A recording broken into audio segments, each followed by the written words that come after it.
যোৱা দুদিন ধৰি চলি থকা এটা বিতৰ্ক যে পৰমাইভেটি বানাত মাদ্ৰাছাৰ ভিতৰত যিটো ইছলামিক কালচাৰৰ বাহিৰত বাৰ্থডে সেলিব্ৰেশন এইটো ইছলামৰ বিধি বিধানৰ বাহিৰৰ বস্তু সেইটো লৈ যিটো বিতৰ্কৰ সূচনা হৈছিল সেই বিতৰ্কৰ সূচনা হোৱাৰ পিছৰ পৰা দেখা পাইছো যে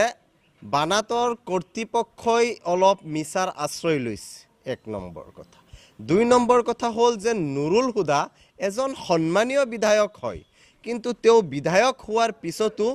তেওঁ আলিম সমাজৰ একাংশ আলিম সমাজক বদনাম কৰাৰ কাৰণে একাংশ আলিমক ধনলোভী আলিমক মৌলানাক তেওঁ হাতিয়াৰ হিচাপে ব্যৱহাৰ কৰি আলিম সমাজক যেটো বদনাম কৰিব বিচাৰিছে আলিম সমাজৰ যেটো মান মৰ্যাদা হানি কৰি আছে এইটোক আমি সম্পূৰ্ণৰূপে ধিক্কাৰ দিছো আৰু জুৱাকালি বানাত মাদ্ৰাছাৰ কৰ্তৃপক্ষই যোনজন আনসাৰী নামৰ লৰাজন তেওঁ বানাতৰ প্ৰেসিডেন্ট আকৌ তেওঁ কিন্তু কংগ্ৰেছ দলৰ নগাঁও জিলাৰ যুৱ মৰ্চাৰ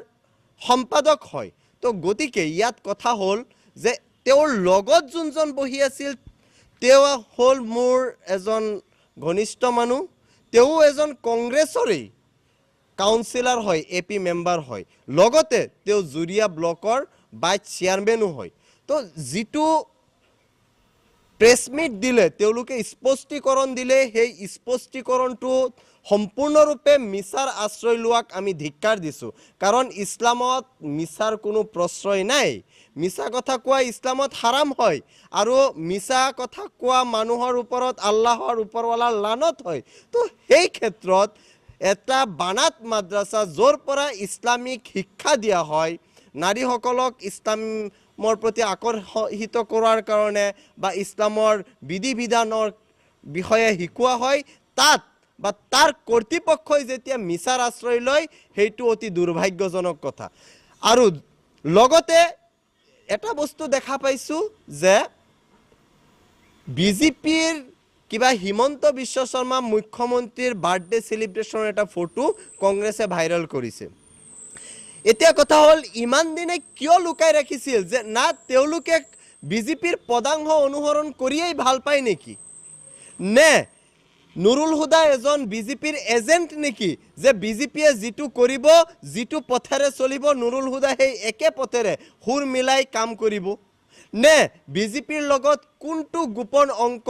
বা গোপন বুজাবুজি আছে এইটো স্পষ্ট হ'ব লাগে স্পষ্টীকৰণ দিব লাগে লগতে বানাত কৰ্তৃপক্ষক আমি ইয়াৰ পৰা জনাই দিব বিচাৰিছো যে আপোনালোকৰ যিসকল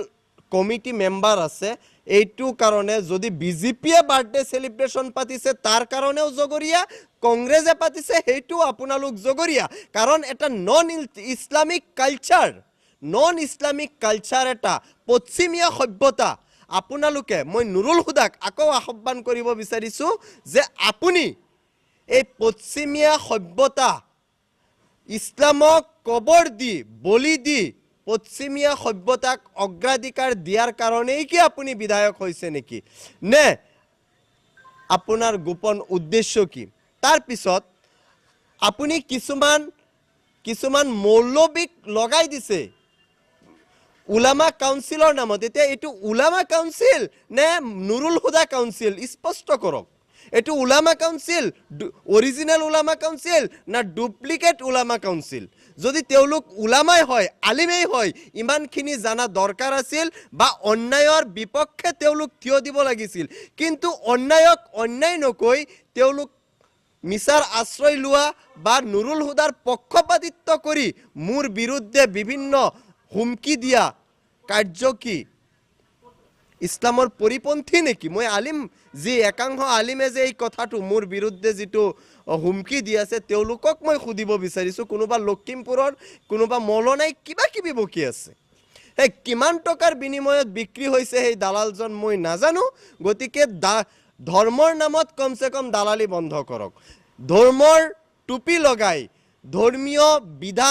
বিধান দেখাই আলিমৰ টাইটেল লৈ এটলিষ্ট সমাজখনক বিপথে পৰিচালনা কৰা বন্ধ কৰক আৰু মই স্পষ্টভাৱে মই স্পষ্টভাৱে আগতেও কৈছোঁ,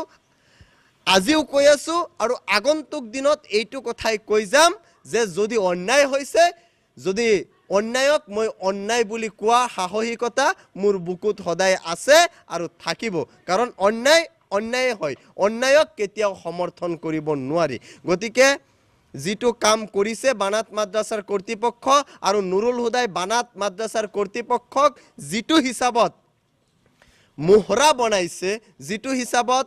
অস্ত্ৰ হিচাপে ব্যৱহাৰ কৰিছে, ৰাজনৈতিক হাতিয়াৰ হিচাপে, বানাতক যেনেকৈ ৰাজনৈতিক মঞ্চ হিচাপে ব্যৱহাৰ কৰিছে, এইটো তেওঁ অন্যায় কৰিছে। গতিকে নুৰুল হুদাই অতি শীঘ্ৰে ক্ষমা খুজিব লাগে আৰু বানাতৰ কৰ্তৃপক্ষই এইটো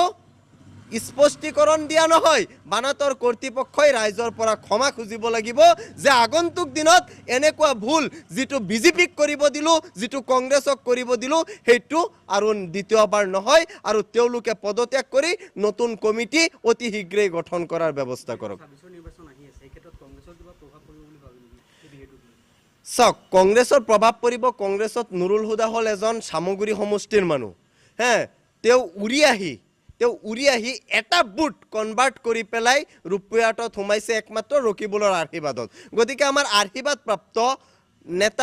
নেতা দি পেলাই আমাৰ সমস্যা সমাধান নহয়। আমাৰ কথা হ'ল আমাৰ এজন স্থানীয় মানুহ ইয়াৰ পৰা বিধায়ক হ'ব লাগে, মোৰ স্পষ্ট কথা। ৰাইজৰ দলে ৰূপয়াটত খেলাৰ সম্পূৰ্ণ প্ৰস্তুতি লৈছে। আমাৰ প্ৰায় কমিটিবোৰ গঠন প্ৰায় সম্পূৰ্ণই। তো গতিকে ৰাইজৰ দলৰ লগত এটা জোৰদাৰ যুদ্ধ হ'ব আৰু 26ত।